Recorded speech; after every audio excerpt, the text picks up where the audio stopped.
Attorney General Merrick Garland saying he faces the impossible task of trying to keep politics out of the Department of Justice right now. Our words in terms of an impossible task. He says he's up to it. Democrats say he's weak for not prosecuting President Trump over January 6th. Republican Senator Chuck Grassley cites a whistleblower that career DOJ types are covering up for Hunter Biden. George Will is here, Pulitzer Prize-winning columnist, NewsNation senior political contributor. Is a non-political DOJ possible? Well, Leland, it's a little difficult. You remember President Kennedy made his brother, who also was his campaign manager, his attorney general. Richard Nixon made John Mitchell his campaign manager, attorney general. So there hasn't been a great attempt to keep the lines clear here. Here's what I think NewsNation viewers ought to know about Chuck Grassley. He says, I'm just a farmer from Butler County, Iowa, and he does farm and he drives a tractor. At age 88, I should say. But he's in his 7th Senate term. He knows Washington well, and he has long had suspicions about the FBI. And in the letters he sent to Garland and to others, he has said, look, I was given by the FBI an unsolicited briefing. They went to him, and he says they misled him. This is dynamite, Leland, and it tells you what's going to happen after the 2022 elections if the Republicans take control of the Senate. If they do, there are going to be a lot of backward-looking investigations of the last few years, and there's going to be a real focus on the FBI. Yeah, this is part of the letter talking about Hunter Biden. He says that he wants a number of different documents from the Washington field office that's investigating Hunter Biden. I thought after Peter Strzok and the whole thing with Crossfire Hurricane and President Trump and on and on and on, we were supposed to clean up the FBI. It was not supposed to be a political actor. It seems impossible that that was done, correct? I think that's right. And the FBI is part of a common political culture in Washington.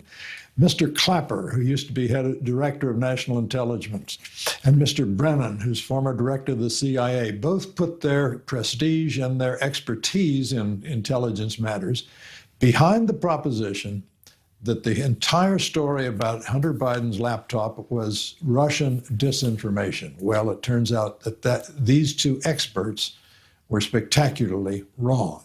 Whether they were sincerely wrong, honestly mistaken, or carrying political water for the Biden campaign at that point in 2020 during the campaign, is something perhaps Senator Grassley will find out when the hearings begin. Yeah, I think about the media attention on Merrick Garland does not focus much about Hunter Biden. It is almost entirely based on will he prosecute President Trump. You and I talked a number of times. We talked about it last week on the program that the number one viewer of the January 6th committee, their most important audience member, was Merrick Garland.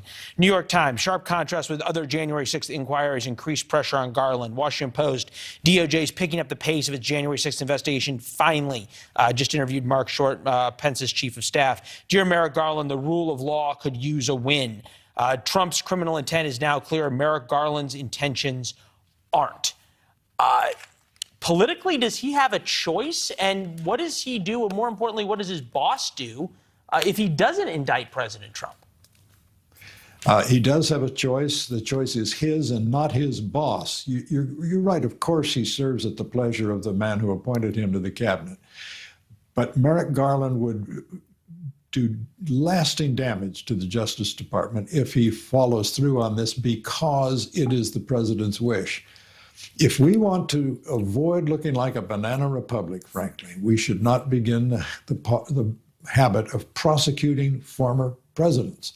74 million Americans voted for Mr. Trump without saying a thing in defense of his execrable comportment on January 6th. You want to think very long and hard before exacerbating the bitterness of this country and vindicating the 74 million Americans' belief that the entire system is run to disparage and disdain them.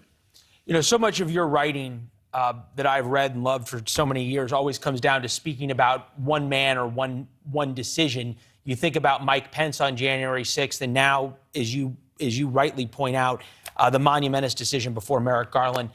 Good to see you, George. Thank you. Glad to be with you.